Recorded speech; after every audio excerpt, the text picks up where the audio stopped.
평안하셨나요?라고 여쭤봐야 되는데 다 평안하셨죠?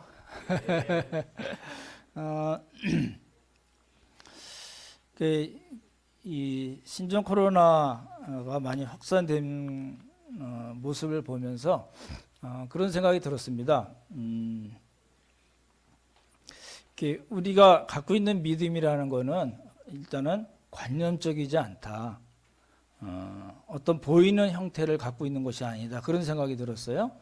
막 이렇게 손을 들고 막 눈 감고 막 가슴에 손을 얹고 막 기도하거나 찬양하거나 밤새 기도하거나 성경 공부를 많이 하거나 이런 형태로 우리의 믿음이 표현되는 게 아니라 우리가 처한 환경에서 어떤 세상과 조건에 눌리지 않고, 그죠? 하나님을 신뢰하는 삶을 사는 것, 그게 바로 믿음이거든요. 저는 이번 사태를 통해서 우리 형제 자매들이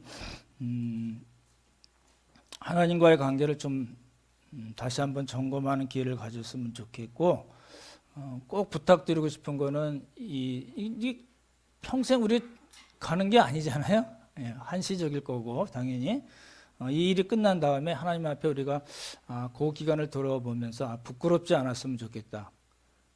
그런 생각이 많이 들었습니다. 여러분 최대한 조심하시면서 하나님과의 관계를 다시 한번 점검하는 그런 좋은 시간으로 가지셨으면 좋겠습니다. 오늘 본문 말씀은 이제 그런 내용입니다. 이제 무슨 소설이나 어떤 문학 작품들이 다 그렇습니다. 우리 쉽게 아는 뭐 아이들 동화 같은 것도 그렇고 처음에는 어려웠는데 나중에 아주 행복하게 잘 끝났습니다. 이렇게 그 해피엔딩으로 끝나는 일이 많은데, 그래서 요셉 이야기를 보면서 이 37장부터 시작해서 앞에는 막 열심히 보다가 뒤에는 그냥 이렇게 이게 총리가 되고 형들 만나고 아버지 내려오고 그래서 사람들이 많이 번성했구나, 그런 정도로. 그리고 요셉이 죽기 전에 형들하고 자손들에게 한마디 하고 그리고 죽었다, 이런 식으로 해피엔딩으로 생각하는데 그렇지가 않습니다. 요셉 일기는 결코 그렇게 돼 있지 않고요. 이런 식입니다. 그러니까 음악 기호라면 이게 크레센도라고 그러죠. 그죠? 크레센도, 디크레센도로 돼 있지 않고요. 그냥 이렇게 쭉 이렇게 확 전개되는 그런 방식으로 요셉 이야기는 돼 있습니다. 그래서 오늘 설교 제목을 보시면 뭐라고 돼 있어요? 요셉 죽음을 앞두고 예언을 하다. 그리고 뭐라고 말씀드렸어요? 오픈 엔딩입니다. 이 오픈 엔딩이란 말은 이렇게 크레센도, 디크레센도로 해서 딱 마무리가 되는 그런 방식으로 쓰여 있지 않고 이것이 그냥 축 이렇게 열려있는 상태로 끝난 겁니다. 그게 열려있는, 창세기가 열려있는 상태로 끝나고 어디로 바로 연결이 되냐면 출애굽으로 연결이 되거든요. 그러니까 요셉의 이야기를 우리는 이렇게 해피엔딩으로 끝난 아주 재밌는 이야기 정도로 보시면 안 되고, 이거는 이제 시작을 그러니까 말씀드렸던 대로 브로큰 패밀리를 새로운 하나님의 언약 공동체로 만드는 일로 끝나서, 그리고 출애굽 우리가 아는 출애굽기에서 많이 번성해서 이제 애굽을 나가는, 그리고 광야를 거쳐서 가나안으로 들어가는 그 일을 만드는 그 스토리로 봐야지, 이게 한 사람의 그냥 생애가 어려웠었는데 총리가 되고 막 행복하게 잘 살았습니다라는 그런 이야기로 보시면은 요셉을 잘못 읽는 겁니다. 그렇죠? 그래서 오늘 오늘 8번째 말씀인데 이제 예언에 대한 이야기를 이제 쭉 말씀을 드릴 겁니다.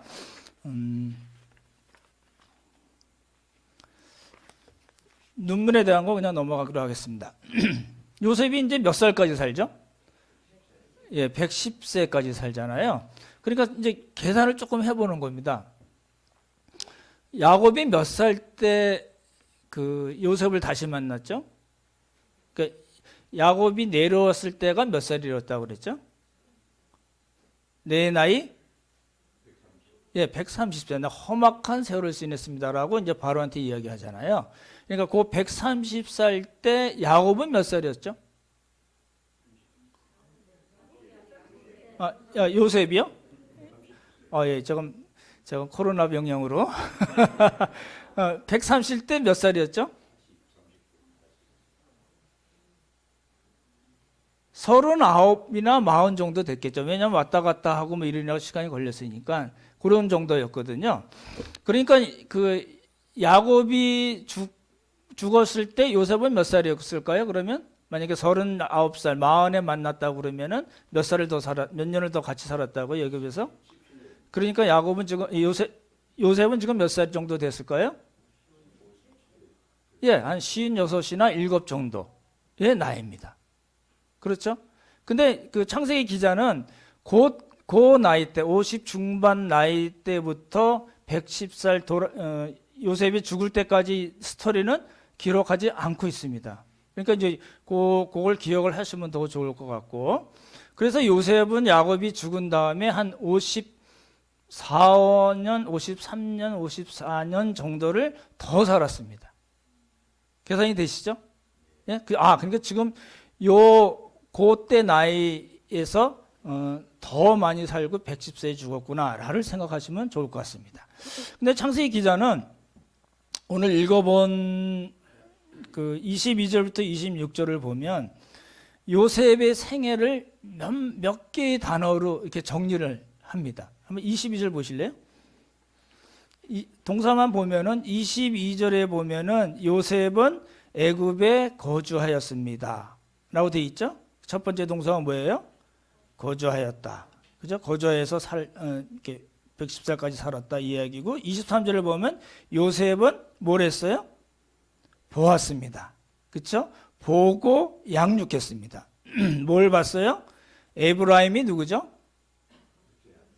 예, 둘째 아들이죠. 그러니까 에브라임 자손 3대를 보고 므낫세의 아들 마길의 아들들도 요셉의 스라에서 뭐 했어요? 양육되었다. 그러니까 거주하였고 보고 양육했다라고 얘기하고, 24절에는 뭐라고 나왔죠? 동사가 뭐죠? 예, 형제들에게 말했습니다. 그렇죠? 형제들에게 말했어요. 오늘 볼 예언의 내용이고, 25절 보시면 이스라엘 자손들 후손들에게 뭘 시켰어요? 예, 맹세를 시켰어요. 그리고 26절에 그리고 죽었어요. 이렇게 되어 있습니다. 저를 보십시오. 애굽에 거주했고, 그렇죠? 자기 자손들이 이제 그 에브라임과 원래 므낫세가 형이잖아요. 므낫세 에브라임의 자손들을 보고 양육했다라고 나와 있고, 그리고 이제 110세 됐을 때 형제들에게, 그리고 자손들에게, 형제들에게 이야기했고, 자손들에게, 후손들에게 맹세를 시켰고, 그리고 죽었습니다 라고 요셉의 생애를, 마지막 생애를 그렇게 정리합니다. 저는 이거 보면서 야, 이 요셉이라는 사람이 마지막 삶이 아주 간단하고 경쾌하고 깔끔했구나 라고 느꼈습니다. 무슨 이야기일까요? 이런 이 창세기 저자가 요셉의 이야기를 쓰면서 그렇게 한 이유가 있어요. 무슨 이야기냐면, 요 문장 구조로 지금 창세기 저자가 하고 싶은 이야기는 뭐냐면, 요셉은 살았을 때뿐만 아니라, 잘 들으시면 좋겠습니다. 요셉은 우리가 살았던 이야기를 37장부터 쭉 봤잖아요. 요셉은 살았을 때뿐만 아니라 나이가 먹으면서, 그리고 나이가 들면서도 뭘 했냐면 죽음 저편의 삶을 향해서 살았습니다 라는 겁니다. 다시요.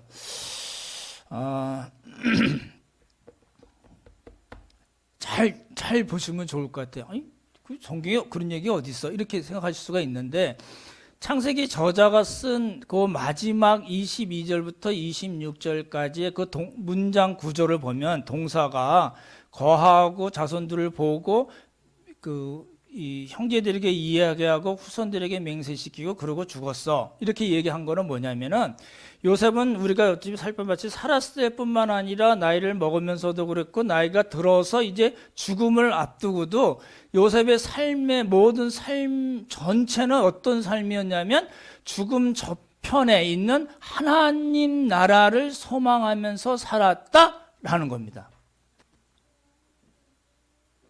이 히브리서 우리가 보시면 11장의 믿음장이라고 얘기하잖아요. 거기 아브라함, 이삭, 야곱, 그리고 요셉의 삶을 이야기하면서 이 사람들이 본향을 사모하면서 살았다고 이야기를 하거든요. 제가 이제 11장 다음 주 그 10번째, 11번째 때 그 말씀을 드릴 거거든요. 믿음으로 요셉은 요 말 뜻이 무엇인가? 이제 그런 거예요. 제가 이제 사사기를 정리를 다 했는데 하면서 기도원을 말씀을 드릴 거예요. 이야, 이게 기도원과 그다음 말이 뭐죠? 300용사 그런가요? 아니라는 거예요. 기도원과 300용사라는 말, 300용사라는 말 자체가 나오지도 않습니다. 그냥 300이라고만 나오죠. 그러니까 우리가 만든 거예요. 만들어서 아이들 가르치고 어른들에게 설교를 한 거거든요. 그렇지 않습니다. 결코 그렇지 않습니다. 이게 이제 그렇게 표현하면 좀 그렇지만 뒤가 구린 사람이에요. 끝이 안 좋은 사람이에요. 끝이 아주 지저분 사는 사람들이에요. 여러분 그런 생각 안 드시나요? 이제 교회 내에 여러 가지 우리가 알고 있는 한국계 여러 가지 문제들, 목사들에 대한 문제를 보면 역시 목사들은 돈이야. 이러지 않나요? 이게 한국계의 비극이거든요. 사사기 때 제가 여러 번 말씀을 드릴 텐데 그게 이제 에스라 느헤미야서에서 어떻게 회복을 할 수 있는가를 또 연결해서 말씀드릴 거거든요. 그러니까 이제 요셉로 한정해서 말씀을 드리면 요셉은 살았을 때뿐만 아니라 죽음을 앞두고도 그 삶의 모든 삶은 죽음 저편의 삶을 향해서 살았던 삶이다라는 거를 이 창세기 기자는 22장 22절부터 26절까지의 문장 구조 몇 개, 5개의 단어, 동사로 그렇게 설명을 한 겁니다. 저는 그렇게 해석을 했거든요. 22절과 23절을 한번 같이 보시면 좋겠습니다. 먼저 요셉의 마지막 삶이 어땠는가를 볼 수 있는데 같이 읽겠습니다. 시작.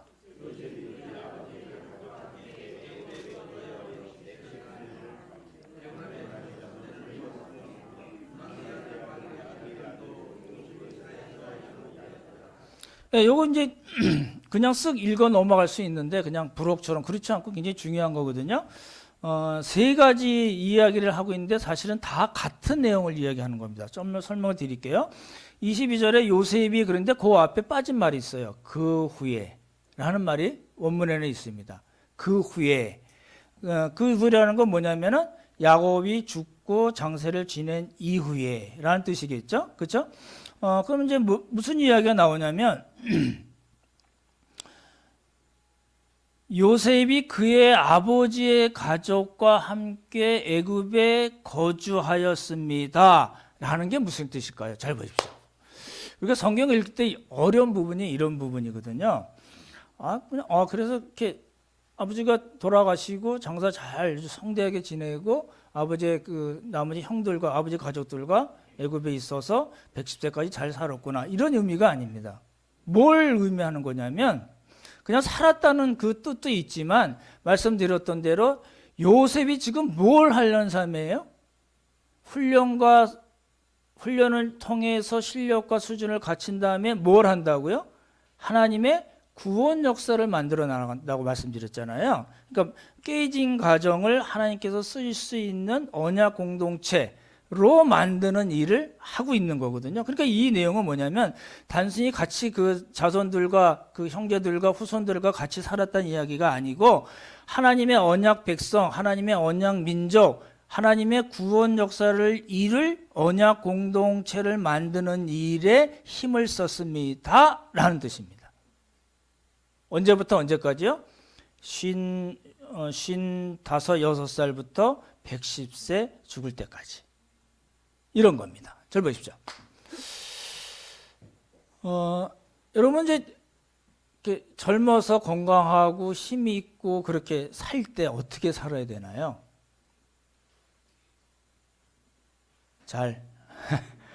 우리가 퇴직을 하고 나서 남은 생애가 뭐 어떤 분들은 짧기도 하고 어떤 분들은 길기도 하겠지만 그랬을 때 우리가 어떻게 살아야 되나요?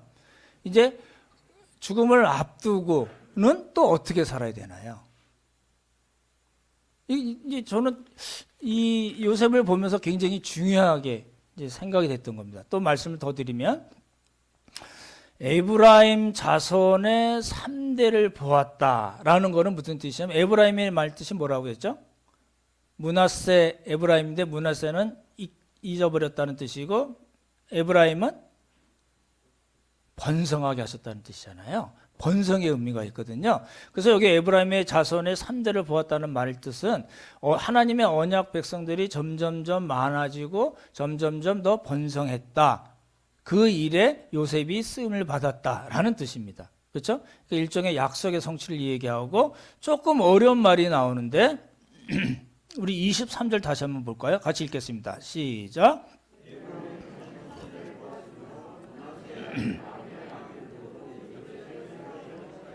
예, 므낫세의 아들 마길 이렇게 돼 있는데요. 그러니까 므낫세의 아들 마길의 아들들도 요셉의 스라에서 양육됐다. 이게 요셉이 형들에게 이야기했듯이 형들과 형들의 후손들을 내가 기르겠습니다라고 얘기했었잖아요. 그 말이긴 한데 조금 이상해요. 므낫세의 아들 마길의 아들들도라고 돼 있는데 사실은 이 마길이 누구냐는 거예요. 처음 들어보시죠. 이름 뭐 안 외우실 필요는 없는데 마길은 므낫세의 첩이 난 아들이에요. 그러니까 므낫세의 아들이 난 본처가 난 아들은 아리스엘이라는 이름이 있어요. 아리스엘이라는 사람인데 그 이름은 안 나오고 지금 마길이라는 아람 여인이 므낫세의 첩인 아람 여인 이방 여인이 낳은 아들의 이름이에요. 되게 이상하죠? 그죠? 왜 므낫세 본처 이름이 있는데 그쪽 이야기를 안 하고 왜 첩의 이야기를 했을까? 첩의 아들들도 요셉이 키웠다 이렇게 얘기를 했을까요? 이런 거예요. 지금 요셉은 뭘 하고 있냐면 그 50년 넘게 무슨 일을 하고 있냐면 하나님의 언약 공동체를 세우는 일을 하고 있거든요. 그럴 때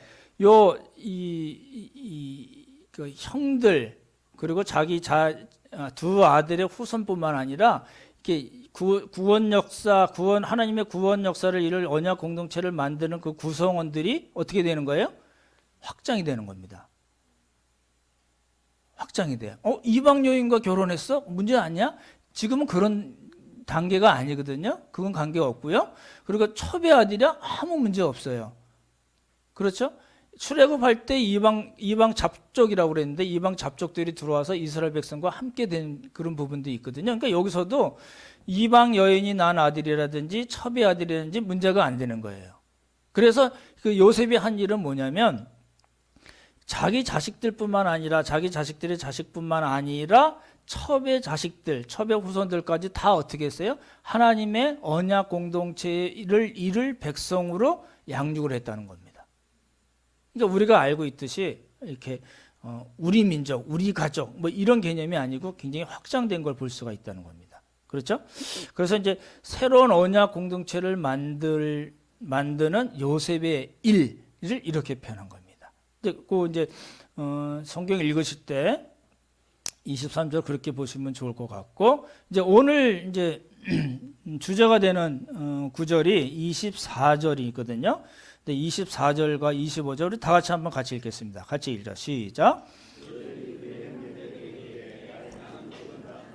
하나님이 당신들을 돌보시고 그들을 이 땅에서 인도하여 내사 아브라함과 이삭과 야곱에게 맹세하신 땅에 이르게 하시리라 하고 요셉이 또 이스라엘 자손에게 맹세시켜 이르기를 하나님이 반드시 당신들을 돌보시리니 당신은 여기서 내 해골을 메고 올라가겠다 하라 하였더라. 예. 이제 오늘은 이제 24절에 나온 그 예언에 대해서 보고 다음 주는 볼 수 있는지 모르겠네요. 다음 주는 그 유언에 대해서 보려고 합니다. 근데 이제 여기 24절을 잘 보시면 우리가 익숙한 그런 관용구가 나오는데 뭐죠? 아브라함과 이삭과 야곱 이란 말이 나오잖아요. 근데 구약 성경에서 창세기에서 아브라함과 이삭과 야곱이란 말은 여기 처음 나오는 겁니다. 누가 썼어요? 요셉이 썼어요, 이 말을요. 그죠? 그걸 볼 수가 있고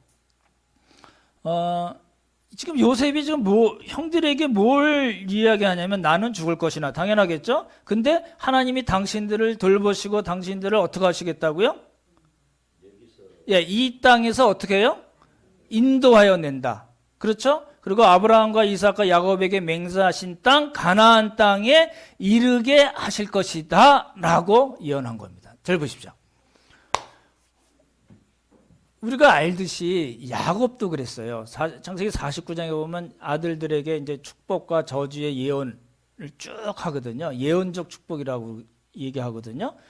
그랬던 것 같이 요셉도 50장 마지막에서 예언을 하는데 뭐에 대한 예언이죠? 여기 보시면 뭐라고 나와요? 당신들을 이 땅이 어디죠? 애굽이죠. 애굽에서 인도해내서 아브라함과 이삭과 야곱에게 맹세하신 땅, 가나안 땅으로 이르게 하시라. 뭘 예언한 거예요? 출애굽을 예언한 거예요. 그래서 아까 해피엔딩으로 끝나는 게 아니라 오픈엔딩이라고 말씀을 드린 이유 중에 하나입니다. 그럼 이제 그렇게 생각해 보셔야죠. 그냥 왜 요셉은 왜 이런 예언을 했을까? 지금 430년이 지나야지 될 일이에요. 그렇잖아요? 근데 벌써 죽으면서 왜 이런 예언을 했을까라는 거예요. 잘 보십시오. 여러분들 예언하실 때, 예언이나 유언을 하실 때는 여러분들 마음속에 가득 찬 걸 하시겠죠? 그렇죠? 지금도 요셉도 그런 겁니다. 왜 이런 예언을 했을까냐면 요셉은 꿈이 아니라, 제가 그렇게 표현했습니다. 꿈이 아니라 요셉의 삶의 지표가 되었던 것. 요셉이 어떤 형편에 있든지 간에 요셉에게 인생의 좌표를 주었던 것. 무진장 고난 속에서도 없어지거나 약화되지 않고 조금씩 자라났고 총리가 된 이후에도, 그리고 야곱과 형제들을 다시 만난 이후에도 없어지지 않고 계속해서 요셉의 마음속에 자리를 잡고 있었던 것이 무엇이길래 요셉은 이런 유언을 했을까? 긴 문장이죠. 요셉이 이런 예언을 한 거는 뭐냐면, 잘 보십시오. 이렇게 예언이라는 거는 두 가지 뜻이 있습니다. 하나는 foretelling입니다. 미리 장래에 일어날 일을 어떤 특별한 계시를 받거나 해서 이런 일이 일어날 거야 라고 얘기하는 foretelling 의미가 있고, 그런 사실을 이미 알고 그것을 어떻게 해야 된 건가를 알기 위해서 이렇게 미래에 있을 일을 점치듯이 이야기하는 것이 아니라 그 일이 어떤 것인가를 확실히 알고 이렇게 살아야 됩니다라고 얘기하는 foretelling이라는 말이 있습니다. 그러니까 장래의 일을 점치듯이 이야기하는 것도 예언이고, 그리고 그 사실을 알고 그렇기 때문에 우리가 어떻게 살아야 되느냐라고 얘기하는 foretelling이라는 두 단어가 있습니다. 근데 지금 요셉은 foretelling의 의미도 있지만 foretelling의 의미도 있고, 그리고 예언이라는 건 대부분 뭐예요? 하나님으로부터 계시를 받아서 선지자들이 알려주는 거잖아요. 그렇죠? 장래에 일어날 일을 이야기한다든지 지금 그래서 어떻게 살아야 된다는가를 이야기하는 것이 예언인데, 요셉이 계시를 받은 적이 있을까요? 없을까요? 창세기 보시면 37장부터 지금까지 50장까지 쭉 보시면 요셉은 하나님으로부터 계시를 받았을까요? 안 받았을까요? 계시를 받아서 이런 예언을 했을까요? 그런 장면이 안 나옵니다. 근데 무슨 예언을 하죠?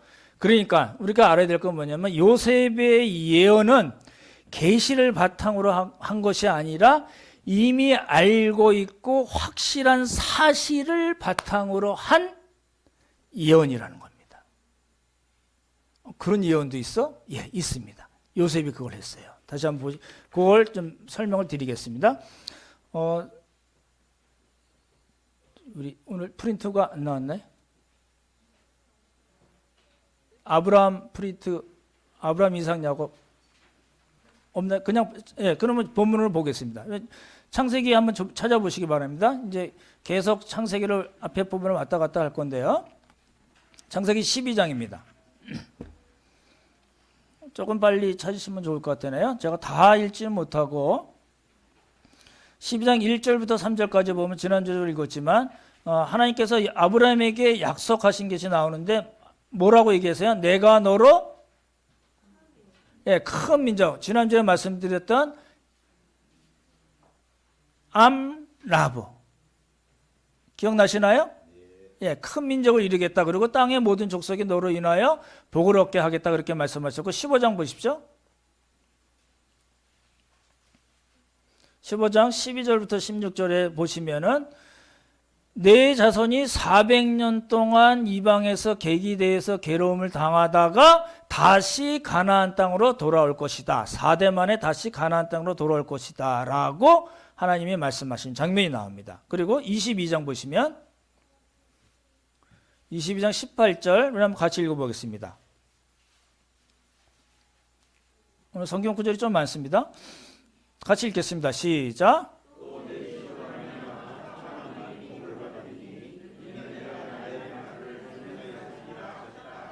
예, 내 씨로 말미암아 누구예요? 아브라함의 씨 단수입니다. 누구예요? 예, 메시아를 가리키는 겁니다.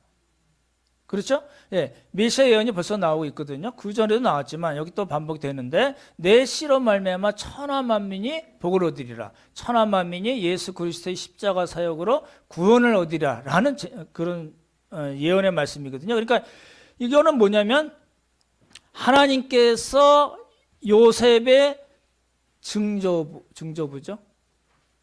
증조 할아버지죠.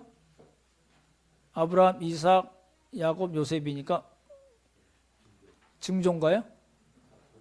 아버지 증조 고조인가요?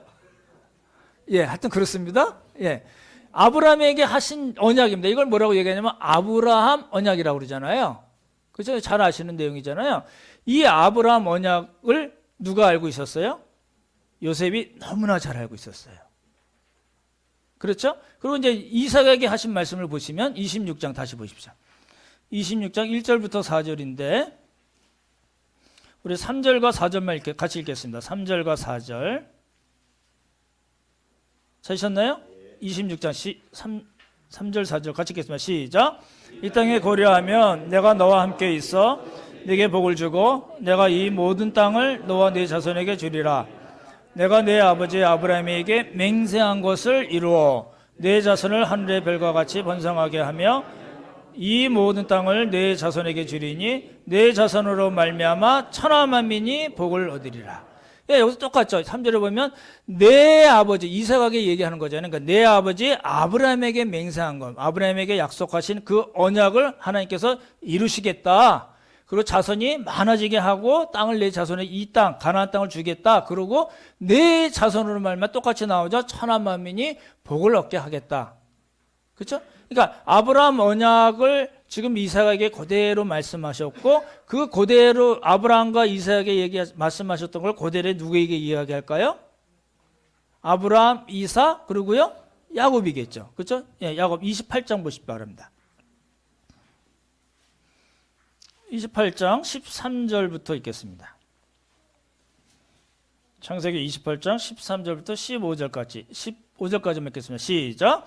또 본즉 여호와께서 그 위에 서서 이르시되 나는 여호와니 너의 조부 아브라함의 하나님이여 이삭의 하나님이라. 내가 누워있는 땅을 내가 네 자손에게 주리니 네 자손은 땅의 티끌같이 되어 내가 서쪽과 동쪽과 북쪽과 남쪽으로 퍼져 나갈지며 땅의 모든 족속이 너와 네 조선을 말미암아 복을 받으라. 예, 거기까지 맺겠습니다. 예, 보십시오. 그러니까 이제 이런 거잖아요. 하나님께서 아브라함 나가고 싶은데 참고 하나님께서 아브라함에게 언약하셨던 그 아브라함 언약. 그렇죠? 그 아브라함 언약을 누구에게 그대로 얘기하세요? 예, 이삭에게 그대로 말씀하시고 또 누구에게 말씀하세요? 야곱에게 말씀하신 거를 누가 알았다고요? 요셉이 알았다는 겁니다. 그러니까 지금 너무 여러분 저 아시나요? 제가 예언의 능력이 있는 거 아시나요?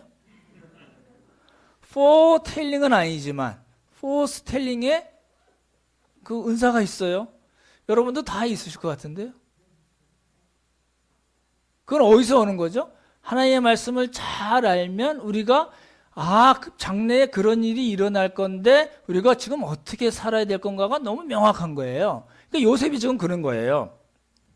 요셉은 어떤 계시를 받아서 예언한 게 아니라 아브라함과 이삭과 야곱에게 하나님께서 해주셨던 반복해서 해주셨던 그 언약의 말씀을 요셉은 너무너무 잘 알고 있었던 거예요. 그러니까 그 말씀을 쭉 보니까 이 언젠지는 모르지만 우리 이 후손들이 지금 요셉이 지금 후손들에게 얘기할 때 이 후손들이 언젠가는 애굽에서 나가겠구나. 나가서 하나님께서 약속하신 그 언약의 땅 가나안 땅으로 가겠구나라는 거를 너무 잘 알고 있는 거예요. 그래서 당연히 그렇게 예언을 한 겁니다. 그러니까 어떤 계시에 의한 예언이 아니라는 것을 우리가 명심을 하시면 좋을 것 같습니다. 조금 더 나가면 이제 요셉이 뭐라고 또 얘기를 하냐면요. 24절 한번 보시기 바랍니다. 24절 같이 읽죠. 시작. 죄송합니다. 50장으로 넘어갑니다. 50장 24절입니다. 시작.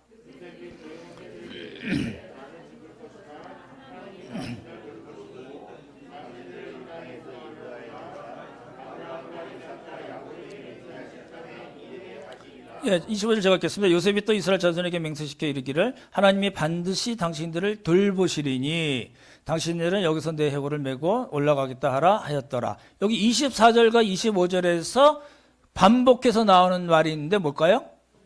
예, 돌보시다. 그렇죠? 동그라미 쳐놓으십시오. 돌보시다, 돌보시다.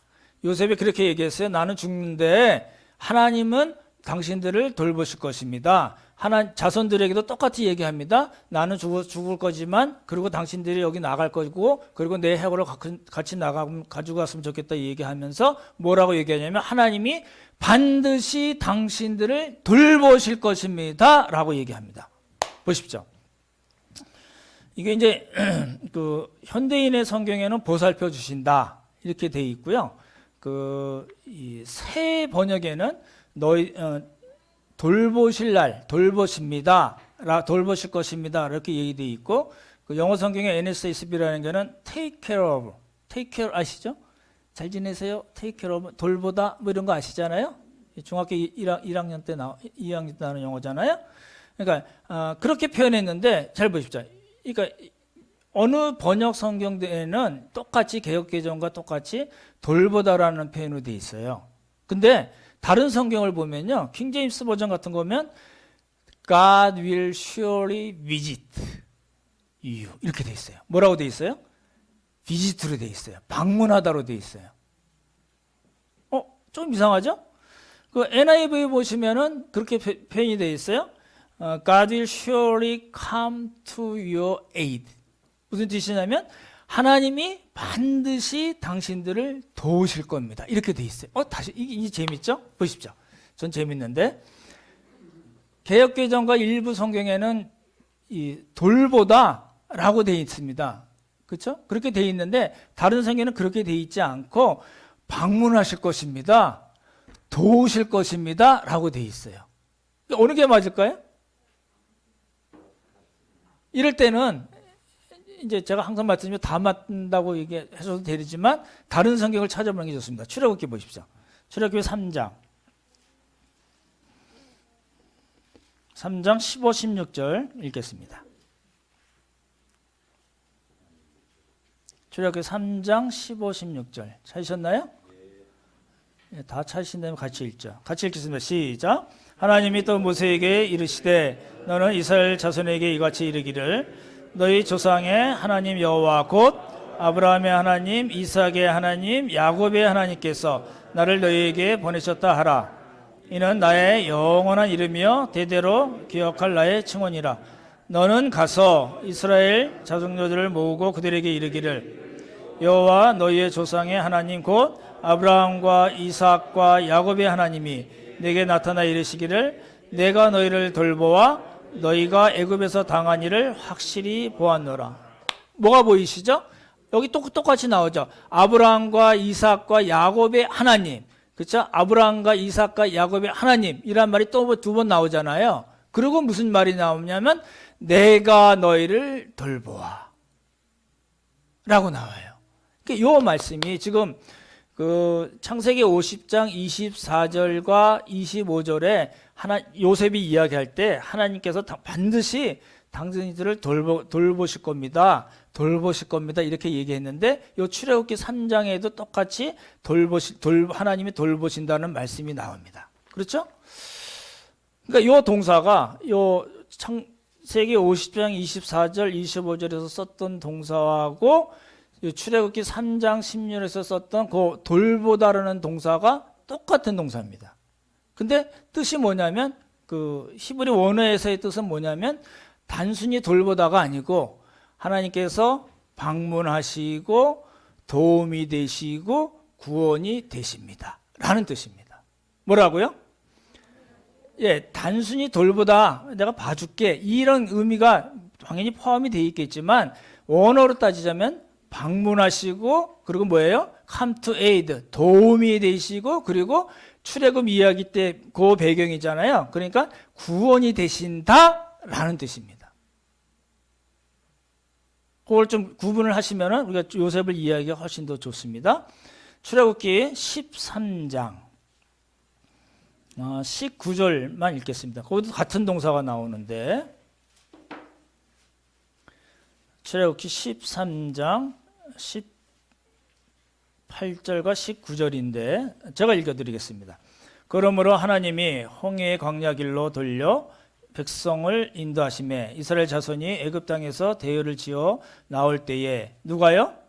모세가 요셉의 유고를 가졌으니 이는 요셉이 이스라엘 자손으로 단단히 맹세하여 하게 하여 이르기를 하나님이 반드시 너희를 찾아오시리니 너희는 내 유고를 여기서 가지고 나가라 하였음이더라. 뭐라고요? 하나님이 반드시 너희를 어떻게 하신다고요? 찾아오신다는 거예요. 방문하셔서 도움이 되시고 구원하시겠다. 지금 요셉이 지금 그 예언을 하고 있습니다. 그렇죠? 그러니까 우리가 알고 있는 돌보다는 그 동사가 어떻게 돼 있어요? 실제 뜻은 뭐예요? 방문하시고 찾아오시고 그렇죠? 도움이 되시고 구원이 되시겠다라는 뜻입니다. 그게 이제 창세기 50장에도 나오고 출애굽기 13장, 출애굽기 13장에도 똑같이 나옵니다. 되시죠? 예. 요셉은 잘 보십시오. 요셉은 예언을 했어요. 근데 이 예언이 우리가 알듯이 어떤 선지자 일반적으로 선지자들이 계시를 받아 나에게 임한 말씀을 여러분들에게 전하겠습니다. 그 의무로 돼 있지 않고 아브라함, 이삭, 야곱을 통해서 배운 하나님의 언약을 근거로 한 예언이라는 겁니다. 근데 그 예언이 어떻게 됐어요? 430년 후에 요셉을 알지 못하는 새 왕이 일어나서 이스라엘 백성들을 억압하고 부르짖고 하나님께서 그들을 어떻게 하셨어요? 다시 찾아오시고 방문하시고 그들의 도움이 되시고 그들을 구원하시는 일로 이제 성취가 된 거잖아요. 그렇죠? 그렇죠? 예. 그러면 이제 그렇게 생각하는 거예요? 히브리서 11장에 말씀드렸던 대로 11장 22절에 요셉은 믿음으로 요셉은 이런 말씀이 나오잖아요. 그죠? 믿음으로 요셉은 뭘 했어요? 자기의 해고를 부탁했어요. 그렇잖아요? 그러면 믿음이라는 게 도대체 뭐냐는 거예요. 제가 설교 초대도 말씀드렸잖아요. 우리는 이제 이 세상 살면서 여러 번 우리가 원하든지 원치 않든지 간에 하나님의 훈련장에 있게 되는 거예요. 그렇잖아요. 지금 우리가 겪는 이런 사태들도 다 저는 그런 관점에서 보면 더 좋으실 것 같아요. 주여 믿습니다. 그걸 해결되는 거 아니에요. 믿습니다. 그러고 막 이렇게 조심하지 않으면 걸립니다. 그럴 수밖에 없죠. 근데 그렇게 우리가 접근을 하는 거예요. 이런 사태는 우리 지금 살고 있는 이 시대에 생기기도 하지만 우리가 지나다 보면요. 이거보다 훨씬 더 험악한 일 생길걸요? 그렇죠? 저는 전쟁을 겪지는 못했지만 우리 겪으신 분들이 있으시잖아요. 우리 인생 전체를 놓고 보면 하나님의 훈련장이 우리가 생각하는 그런 정도의 수준이 아닌 경우가 너무나 많이 있을 수 있어요. 중요한 건 뭘까요? 그렇기 때문에 우리가 하나님과의 관계를 어떻게 갖고 있어야 되는가가 중요하잖아요. 아까 말씀드렸듯이 이건 또 지나가요. 또 다른 일이 또 생길 거예요. 그거보다 더 힘든 일이 개인적으로나 공동체로 생길 수도 있어요. 그렇잖아요? 하지만 중요한 건 뭘까요? 그 일들이 끝난 다음에 나와 하나님과의 관계를 다시 돌이켜 봤는데 너무 창피해. 내가 왜 그때 그렇게 했지? 그러지 말자는 거예요. 그때 왜 내 마음이 그렇게 눌려 있었지? 왜 그때 내가 그 사건 때문에 내가 왜 하나님을 더 찬양하고 하나님을 더 의뢰하지 못하고 왜 그렇게 끙끙거리고 살았지? 그렇게는 가지 말자는 거예요. 아까 말씀드렸던 대로 믿음은 관념적인 게 아니에요. 주여! 그렇다고 믿음이 좋은 건가요? 아니에요. 저는 청년들의 이 아주 활기찬 찬양을 좋아해요. 저도 아시잖아요. 백바지 입고 이렇게 옛날에 했었거든요. 근데 그 중요한 게 뭐냐면 믿음이라는 거는 그렇게 폼나 보이고 멋있어 보이고 외형적인 게 아니에요. 우리의 삶에 우리가 어떤 마음으로 하나님을 의지하고 하나님이 나의 반석이고 하나님이 내가 힘들 때 내 환난 때 의지하실 유일한 분이라는 그런 신앙 고백, 그런 마음이 우리 삶에 어떻게 나타나느냐가 믿음이거든요. 그러니까 이제 이 요셉의 이야기를 보면서도 도대체 요셉은 믿음으로 뭘 한 거야? 를 우리가 살펴봐야 되는 거예요. 도대체 믿음이 뭐야? 를 우리가 살펴봐야 된다는 거거든요. 믿음은요, 망원경입니다. 망원경. 텔레스콥 아시잖아요? 쭉 해서 멀리 있는 걸 어떻게 해요? 당겨서 보는 거예요. 손에 안 잡혀요. 눈에 잘 안 보여요. 근데 믿음이 있으면요, 그 멀리 있는 게 땡겨져 보여요. 너무나 확실하게 보이고요. 손에 안 잡히는 게 이게 확 잡히는 거예요. 그래서 어떻게 해요? 하나님을 찬양할 수가 있는 거예요. 요셉의 경우에는 믿음이 있었기 때문에 예언도 하고 유언도 한 거예요. 그 믿음이 어디서 났어요? 그 믿음이 어디서 났다고요? 훈련에서 난 거예요. 그 훈련을 통해서 도대체 하나님이 어떤 분이시기에 나를 이렇게 힘들게 살게 만드셨나를 알게 된 거예요.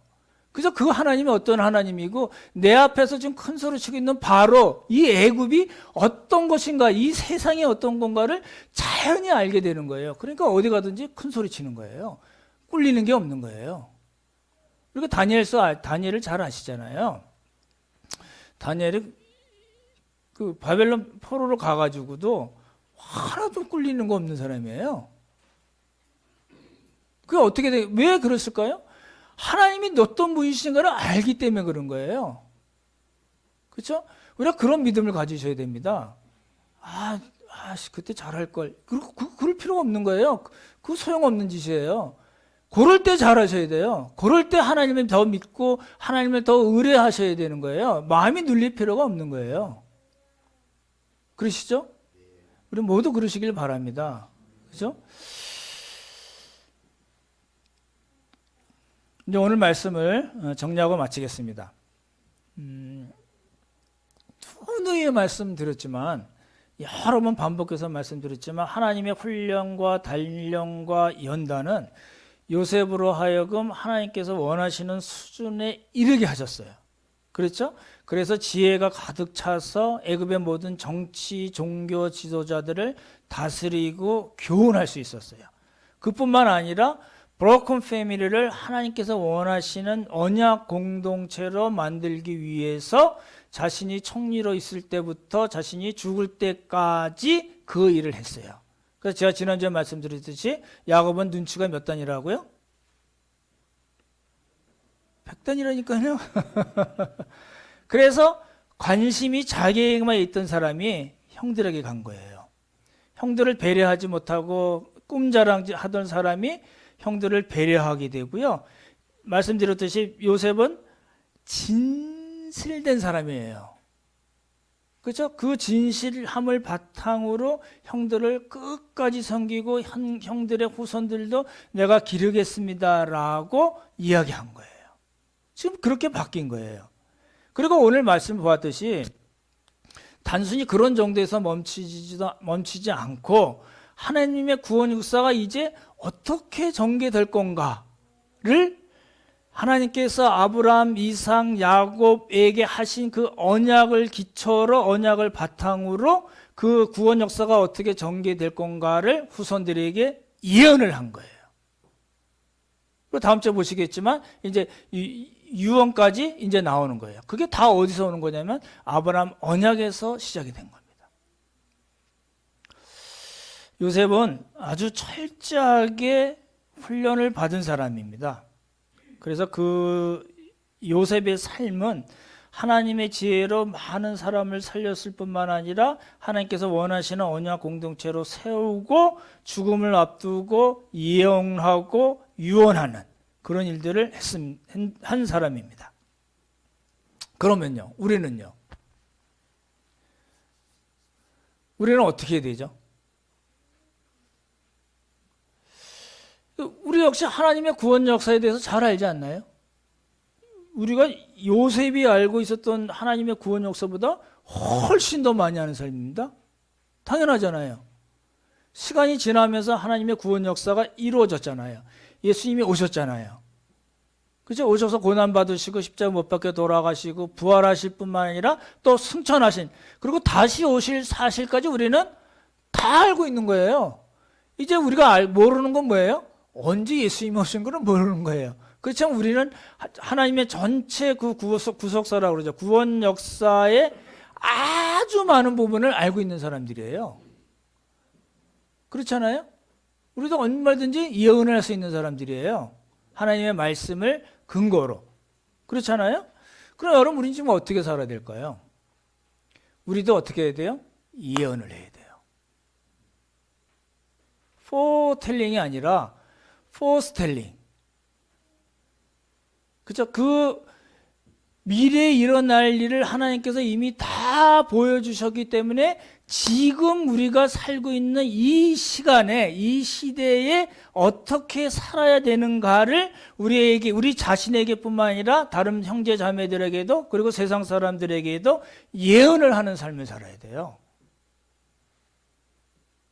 여러분, 예언의 은사가 있으신가요? 포텔링, 점치듯이 미래에 무슨 일이 일어날까 이 얘기가 아니고 이미 우리에게 주어진 하나님의 말씀을 근거로 우리가 어떻게 살아야 되는가라는 예언을 여러분 할 수 있나요? 그런 은사가 있으신가요? 이건 다 해야지 되는 거예요. 어느 특별한 사람에게 주시는 은사가 아니에요. 그렇잖아요?